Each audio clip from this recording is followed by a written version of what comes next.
নমস্কার, আমি শ্রেয়াংশে।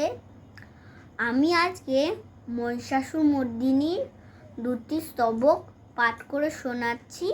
ভুল হলে ক্ষমা প্রার্থনীয়। আশ্বিনের সাদর প্রাতে বেজে উঠেছে আলোক মঞ্জির, ধরণীর বৈরাকাশী অন্তরিত মেঘমালা, প্রকৃতির অন্তরাকাশে জাগরিত জ্যোতির্ময়ী যখন মাতার আগমন বার্তা, আনন্দময়ী মহামায়ার পাথরধ্বনি অসীম ছন্দে বেঁচে ওঠে রূপ হলো ও রস হলো জ্ঞানে নবভাব মাধুরীর সঞ্জীবন। তাই আনন্দিকা শ্যামণী মাতৃকার চিন্ময়ীকে মিন্ময়ীতে আবাহন।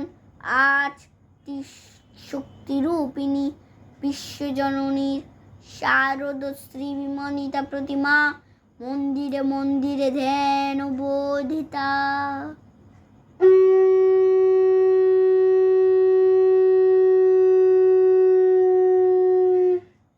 মহামায়া সনাতনী শক্তিরূপা গুণময়ী, তিনি এত ভূপ্রকাশ বিভিন্ন দেবী নারায়ণী, আবার ব্রহ্মশক্তি রূপা ব্রহ্মাণী, কখনো মহেশ্বরী রূপে প্রকাশমানা, কখনো বা নির্মল কুমারী রূপ ধারিণী, কখনো মহান বস্ত্র রূপিণী ঐন্দ্রী, উর্গাশিবধূতি নির্মুণ্ডমালিনী চামুণ্ডা, তিনি আবার তমোময়িনী অথি।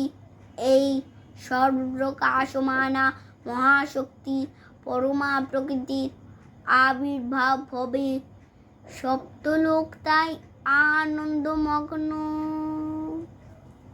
নমস্কার।